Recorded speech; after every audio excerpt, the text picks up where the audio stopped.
율법을 따라가니까 주님이 의식된 게 아니라 더 인간적인 게 더 나오는 거예요. 이 잘못된 복음에 영향을 받아가 갈라디아 교회가 지금 망가졌어요.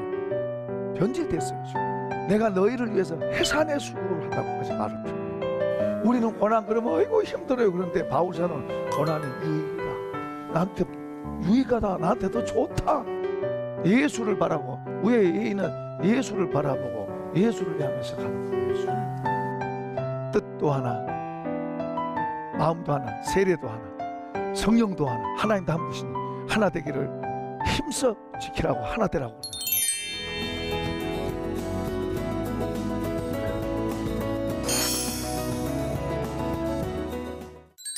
자, 이제 계속해서 우리가 지난번 시간에 이어서 말씀을 보도록 하십시다. 6절 한번 보십시다. 6절 시작.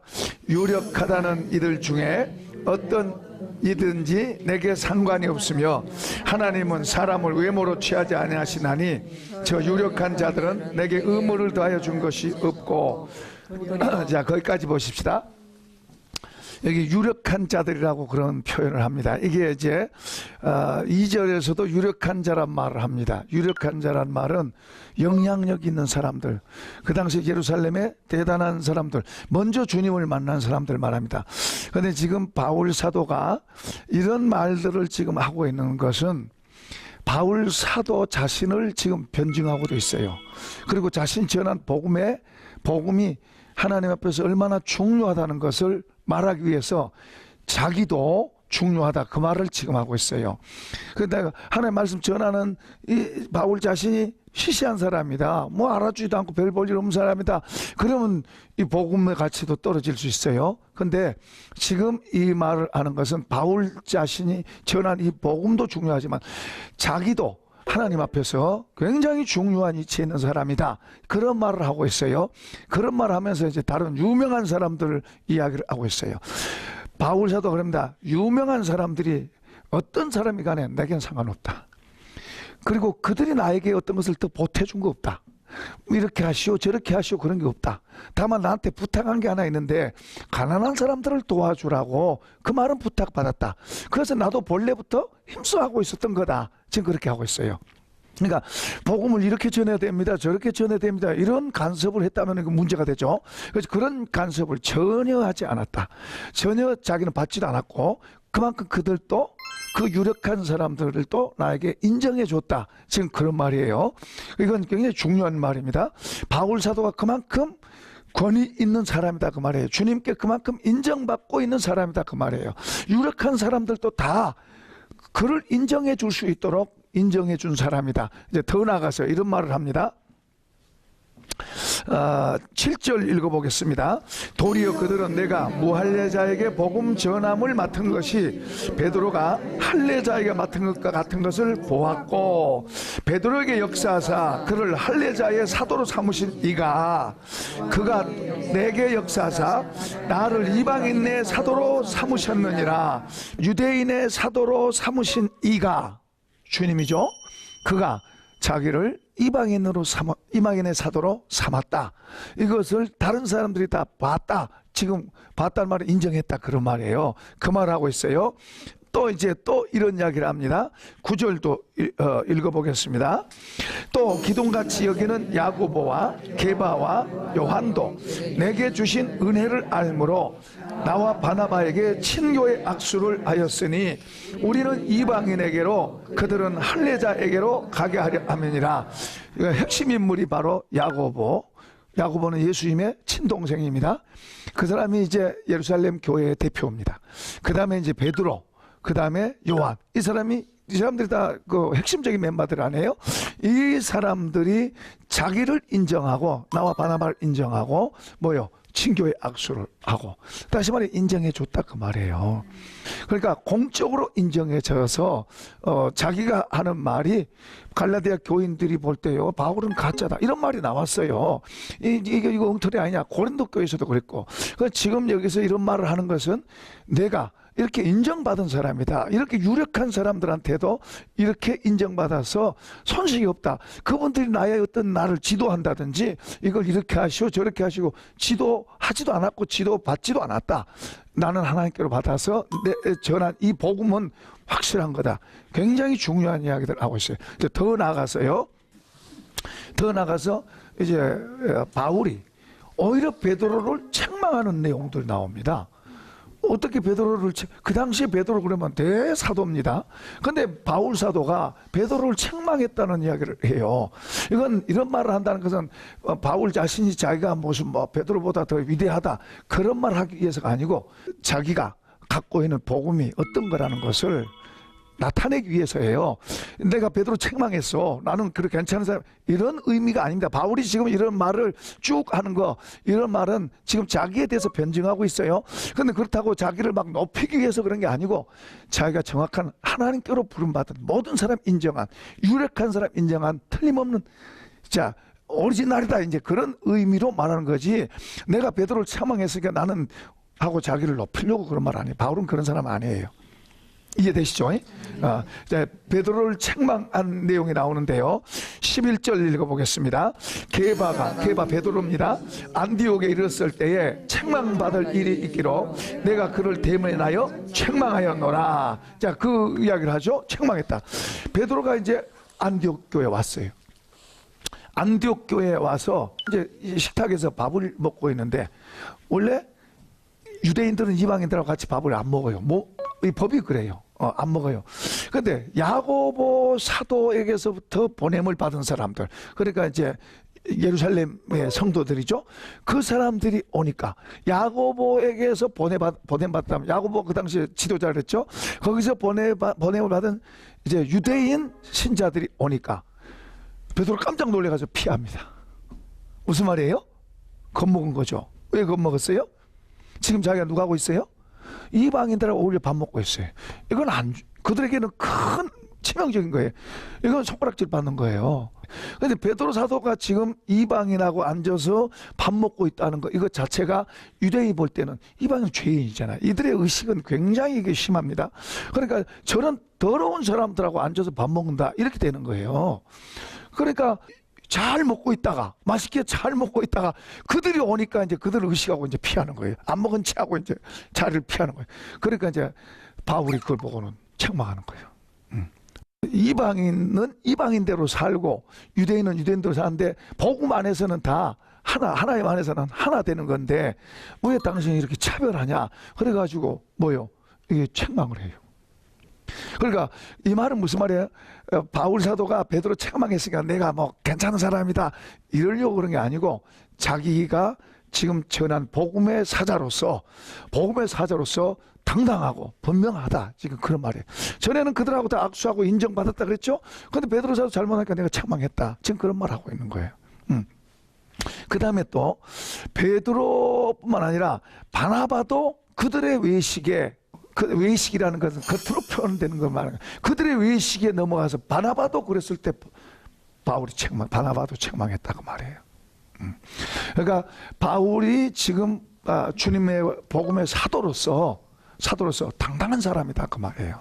지금 이런 말까지 바울 사도가 비겁해서 자기를 다른 사람보다 더 높이기 위해서 이런 말을 한 게 전혀 아니에요. 이런 말을 한 것은 자기가 전한 복음의 사도로서 당당한 사람이고 그리고 베드로 사도도 내가 잘못하니까 내가 야단쳤다. 그런 말을 하고 있는 거예요. 이제 그렇게 말을 한 것은 지금 자기 복음을 변증하는 거예요. 내가 복음을 전한 자로서 주님께 인정받은 사람으로서 내가 복음을 당당히 전한다. 이제 그걸 말하겠어. 복음을 말하겠어. 자기를 높이기 위해서가 아니고 복음을 자기가 전한 복음이 더 틀림없는 복음이다. 주님께로부터 인정된 틀림없는 복음이다 하는 것을 증거하기 위해서 이런 말까지도 도입해서 합니다. 가끔 보면 바울 사도가 나는 말하고 싶지 않지만 너희가 말하도록 나에게 요구하니까 내가 말한다. 그런 표현들이 있어요. 그런 것들이에요. 그들은 말하고 싶어서 한 게 아니라 부득불 그런 말을 할 수밖에 없도록 환경이나 또는 교회에서 사람들 하여금 그렇게 하니까 그건 자기가 자랑 갖고 또 자기를 나타내는 것 같고, 그러니까 그런 말 안 하지만은 이제 그런 때로는 그런 말 합니다. 그리고 또 이제 나는 오늘 한상 봤다, 계시 봤다, 천국 갔다 왔다, 그런 이야기도 하죠. 그것도 말할 때 야 나는 갔다 왔다고 자랑 사람 합니까? 아니죠. 부득불. 왜냐 그러면 이제 고린도 교회에서 성도들이 바울을 배척하는 사람도 있었어요.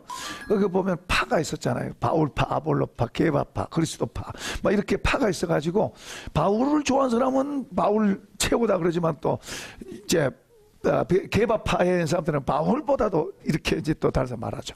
그 바울이 거기에 개척했고 복음 전했고 바울 사도를 통해서 이제 복음이 심어졌는데 그 복음의 영향을 받은 사람들이 건강하게 잘 가면 좋은데 때로는 어긋나기도 하고 고장나기도 하고 잘못되기도 하고 또 잘못된 사상이 들어오기도 하고 이렇게 받아들이는 사람에 따라서 다른 거예요. 그러다 보니까 이제 바울 사도의 복음의 중요성을 이제 또 강조하고 말하고 그러면서 이제 천국 이야기도 해요. 내가 삼층천 갔다 왔다. 천국 갔다 왔다. 사람이 말로 할 수 없는 그런 것을 듣고 뭐 보고 있다는 거 이야기죠. 그것도 이제 3인칭으로 이야기합니다. 내가 주 안에서 어떤 사람을 아는데 나다 안 그러고 근데 사실 자기를 말한 거예요. 이런 말을 하는 것은 자기가 하나님 앞에서 부름받은 하늘의 사자로서 손색이 없는 자다.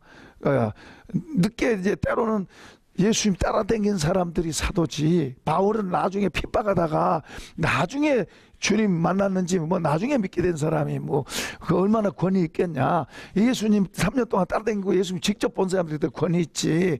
이제 이런 일들을 바울이 이런 상처를 많이 받습니다. 교회들에서. 안 그럴 것 같죠? 대단할 것 같죠? 그 대단한 사도도 성도들에게 이게 이게 이제 갈라디아 교회도 그렇지만 고린도 교회에서도 그런 배척을 받습니다. 그렇게 공격을 당하기도 합니다. 갈라디아 교회 같은 경우에도 바울 사도를 위해서 자기들 눈이라도 대신 주고 싶을 정도로 그렇게 사랑하고 존경하던 사람이 바뀌는 거예요. 그 바뀌는 건 눈 깜짝하는 사이에 바뀌는 거예요. 우리의 마음이 의심이 들어온다든지 변질 때면 순식간에 사람이 바뀌는 거예요. 그러나 우리가 주님 앞에서 바르게 열면 이렇게 바로 만들어진 것은 정했어야 만들어져요. 망가지는 것은 금방 망가져요. 의심이 속에 들어오면 쉽게 망가지는 거예요. 그러니까 그런 것을 공격하고 노리는 자가 있죠. 마귀, 원수 마귀가. 그러니까 그런 이야기도 이제 바울 사도가 많아서 조심해야 돼요. 우리는 항상 하나님이 내게 주신 은혜를 지켜가려고 애를 쓰고 조금 이루어졌다면 다시 회복하려고 애를 쓰고 죄는 치명적으로 우리를 망가뜨려요. 그러니까 그런 안 좋은 죄의 마음은 우리 속에다 담으면 안 돼요. 이런 것들을 우리 속에 남게 하면 안 돼요. 우리가 혹시 뭐 다투기라도 했어도 금방 정리하고 또 우리가 뭐 어떤 잘못이 있어도 금방 정리하고 우리 속에다 그런 찌꺼기를 남겨두면 안 돼요. 없애도록 하고 기도하고 정신 차려서 우리 자신을 지켜가야 돼요. 왜냐하면 이게 너무 큰 보물인데 이 보물을 공격하고 뺏어가려고 그러고 넘어지게 하려고 하는 적이 보이지 않는 적이 있는 거예요. 아멘. 그게 우리 눈에 보인다면 우리가 좀 더 쉽게 싸울 수 있지만은 그건 보이지 않는 존재예요. 우리가 그걸 당할 수 없어요. 그래서 우리가 주의 영으로 채우고 주의 은혜로 채우고 그리고 주님 앞에 늘 기도해 겸허한 마음으로 주님 나는 부족합니다. 도와주셔야 됩니다. 그 주기도문에서 우리를 시험에 들지 말게 하시고 악에서 구하소서. 이것은 우리가 그분 앞에 기도해야 될 내용이에요. 나는 나다 이러면 넘어가요. 이거 벌써 교만이잖아요. 주님 나는 부족합니다. 주님이 안 도와주시면 안 됩니다. 주님이 붙잡아 주지 않으면 나는 할 수 없습니다. 나는 원수를 이길 수 없습니다. 그러나 주님으로는 이길 수 있습니다. 주님하고 우리는 떨어지면 안 돼요. 그래서 그 예수님이 비유로 양의 비유를 하잖아요.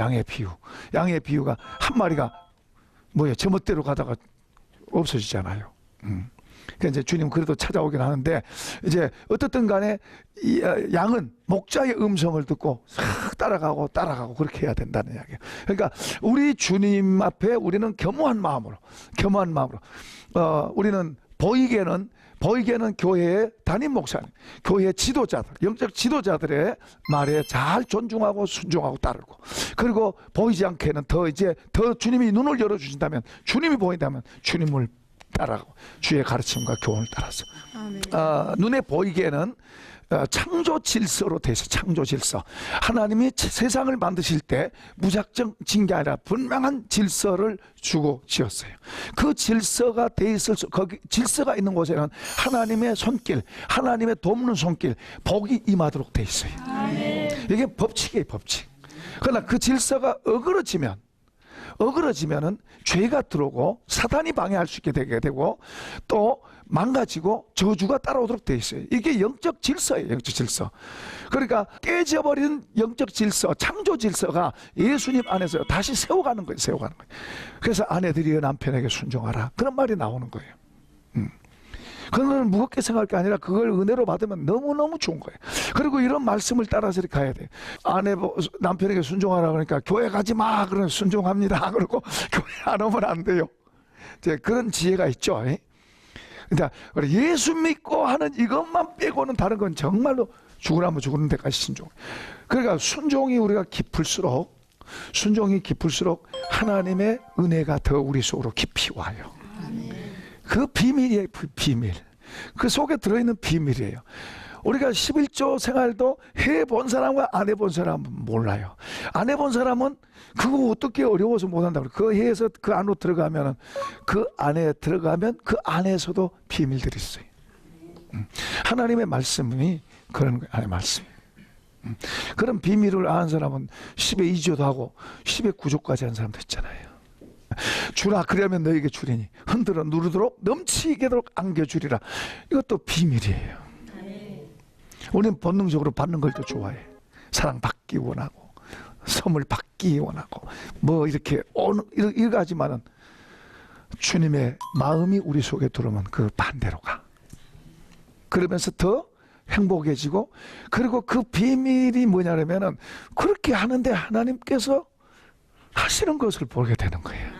그렇게 하면은 말라야 되잖아요, 이쪽에는. 우리 상식적으로 말하면 여기서 주면 여기는 마르고 저기는 많아져야 될 거 아니에요. 그런데 하나님께서 여기를 더 풍성하게 하시는 거예요. 이런 비밀로 돼 있어요. 사실은 비밀이 아니죠. 아담은 이런 걸 알았어요. 아브람도 이런 것을 나중에 알았어요.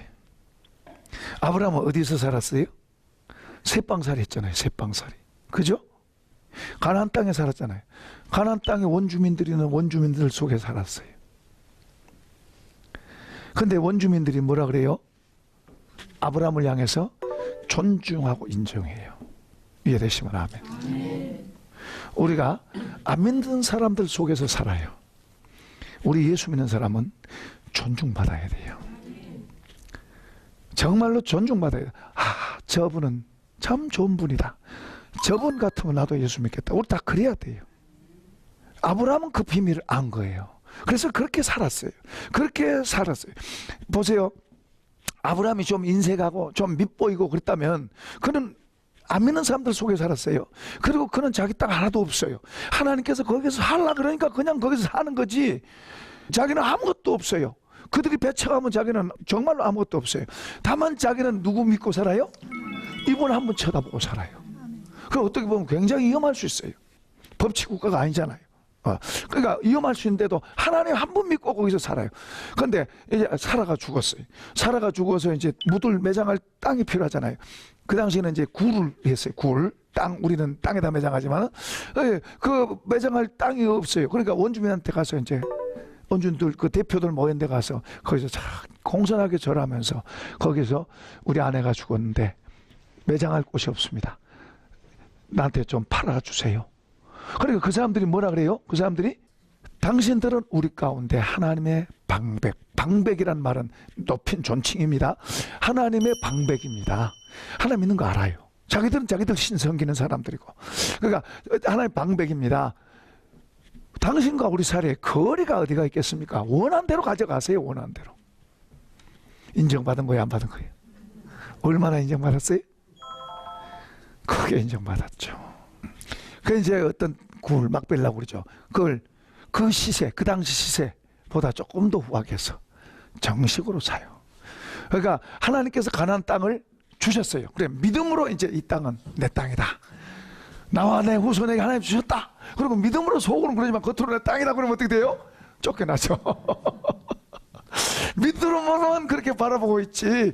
이제 그 사람들하고는 그 사람들이 주인이니까 주인한테 예를 행하고 정중하게 하는 거예요. 그리고 그들과 잘 지내고 이런 비밀을 아브라함은 알고 있었던 거예요. 그러면서 이렇게 살아가면서 점점 더 깊은 신앙, 아까 이 올라가는 신앙으로 이렇게 되는 거예요. 이 올라가는 신앙으로 되니까 그 사람들과 관계 속에서 이런 신앙으로 만들어지는 거예요. 섬길 때 올라갑니다. 섬길 때 우리 영적 깊이가 깊어지는 거예요. 높아지려고 그러면 까먹어요. 그러니까 그렇게 만들어지는 것을 아브라함은 안 거예요. 그리고 이것이 이제 더 성숙해서 어디까지? 이삭도 바칠 수 있을 때까지. 그만큼 여기에 뭐요? 여기에 하나님을 알게 된다 말이죠. 하나님을 알지 못하면은 건물도 없습니다. 아들 어떻게 바쳐요? 죽이는데. 그만큼 하나님을 신뢰하는 믿음이 그만큼 뭐요? 큰 거예요. 그러니까 현장에서 살아가면서 그 믿음의 하나님의 창조 질서 이런 걸 가지고 배워간 거예요. 처음에는 잘못한 것도 있었고 왔다 갔다 하고 헤매기도 했고 비겁한 사람으로 불리기도 했어요. 그러나 가면서 점점 더 깊은 신앙으로 하면 깊은 신앙. 그 나중에는 뭐요? 우리는 나그네, 외국인, 나그네, 외국인으로 자취하잖아요. 외국인으로. 아까 이런 신앙은 안 보여요. 주님이 갈수록 더 깜깜해요. 사람만 보이고 힘든 것만 보이지. 그렇게 되도록 돼 있어요. 사람들만 보이고 힘든 것만 보이는 거예요. 그러니까 주님이 저 보이면은 더 문제가 되지 않아요. 그리고 더 그 너머에 주님의 약속이 하나님 나라예요. 저기예요. 그 이 땅에는 상징적으로 사실은 저기인데 상징적으로 가나안 땅을 말한 거예요. 그러니까 아브라함은 이제 아브라함 당시에는 그 막벨레 몇 평인지는 모르지만은 그 굴 하나 무덤 그거 하나 사서 자기 걸로 샀어요.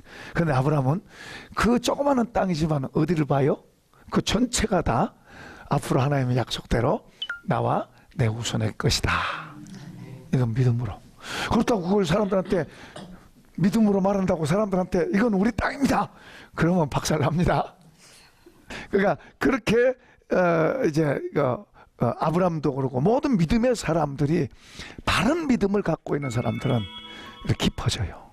더 깊어질수록 목숨도 주를 위해서 드립니다. 그래서 우리가 이런 신앙으로 가면 안 돼요. 이런 신앙 올라가야지. 그걸 이제 바울 사도가 계속해서 가르치고 있는 겁니다. 자, 이제 바나바도 다 외식에 해서 책망했다는 그런 이야기가 이제 그 뒤로 나옵니다. 이제 넘어가서요 15절을 보겠습니다. 15절과 16절을 한번 읽어보십시다. 시작. 우리는 본래 유대인이요 이방 죄인이 아니로되 사람이 의롭게 되는 것은 율법의 행위로 말미암음이 아니요 오직 예수 그리스도를 믿음으로 말미암는 줄 알므로 우리도 그리스도 예수를 믿나니 이는 우리가 율법의 행위로서가 아니고 그리스도를 믿음으로써 의롭다함을 얻으려 함이라. 율법의 행위로서는 의롭다함을 얻을 육체가 없느니라. 아멘. 이제 율법과 믿음에 대해서 지금 말하고 있습니다. 율법과 믿음에 대해서 이제 이야기하고 있습니다. 그러니까 율법은 뭔가 하니까 율법은 시내산에서 받았습니다. 이것은 갈라디아서는 430년 후에 받았다고 말해요. 430년 후에. 아브라함 시대 때는 이 율법이 아니에요. 아브라함 시대 때는 믿음입니다. 믿음. 아브라함 시대 때는 믿음으로 살았습니다. 믿음으로 산 거, 이걸 우리가 잘 이해해야 됩니다. 아브라함 시대 때는 율법으로 산 게 아니고 믿음으로 살았습니다. 믿음이라는 매개체를 통해서. 그리고 이제 이스라엘 백성들, 이제 여기 나온 시내산에서 나온 이스라엘 백성에게 이 율법이 주어졌어요. 그리고 다시 예수님 안에서 믿음이라고 하는 말로 지금 회복하고 있어요.